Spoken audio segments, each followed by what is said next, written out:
Alors, Ajati, je vois vous suivez très attentivement le révérend pasteur. Alors, selon vous, qui est Satan?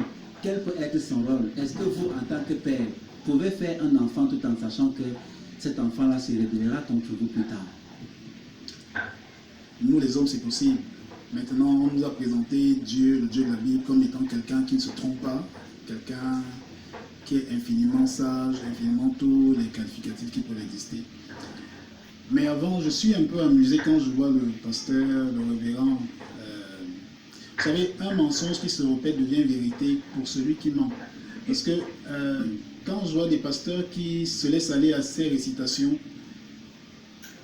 sempiternelles, qu'ils vont réciter à chaque période de l'année, parce qu'ils récitent les mêmes textes chaque période de l'année, c'est le même. C'est-à-dire que si en janvier, ce qu'il a dit à ces oreilles-là, c'est ce qu'il va dire en janvier de l'an prochain, en février, etc. Donc, à force de réciter ça, ils finissent par se convaincre que c'est vrai.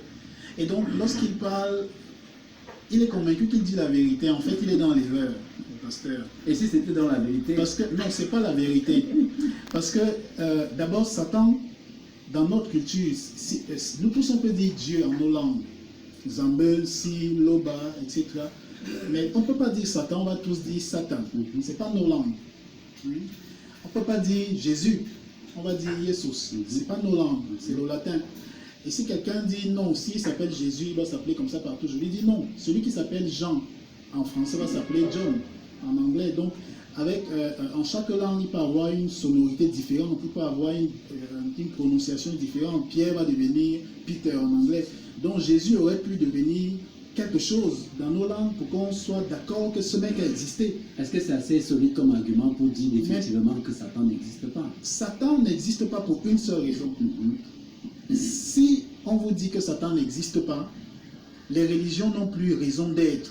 Parce que Satan a été créé enfin, c'est le spectre de la mort, c'est la peur de l'inconnu. Parce que si Satan, en fait, c'est le fonds de commerce de la religion. Pourquoi est-ce que vous partez à l'église tout le temps? Pourquoi est-ce que vous priez? C'est parce que vous avez peur que le diable envahisse vos vies, c'est pour qu'on vous enlève les démons, etc. Parce que si on vous dit que le diable n'existe pas, mais les prêtres et les pasteurs sont au chômage, les gens ne vont plus à l'église. Les gens vont à l'église parce qu'ils ont peur du diable. Le diable qu'on a créé, parce que, comme il a dit, Satan en hébreu signifie adversaire, et diable en grec signifie celui qui divise. Donc ils ont créé tous ces mots-là pour faire peur aux chrétiens. Alors le chrétien va à l'église pour deux raisons. La première, c'est qu'il espère le paradis. La deuxième, c'est qu'il redoute l'enfer. Mais les chrétiens ont une phrase magique. Quand un homme tue un homme, les chrétiens disent non. Seul Dieu a le droit de doter la vie à ce que lui seul a le pouvoir de créer.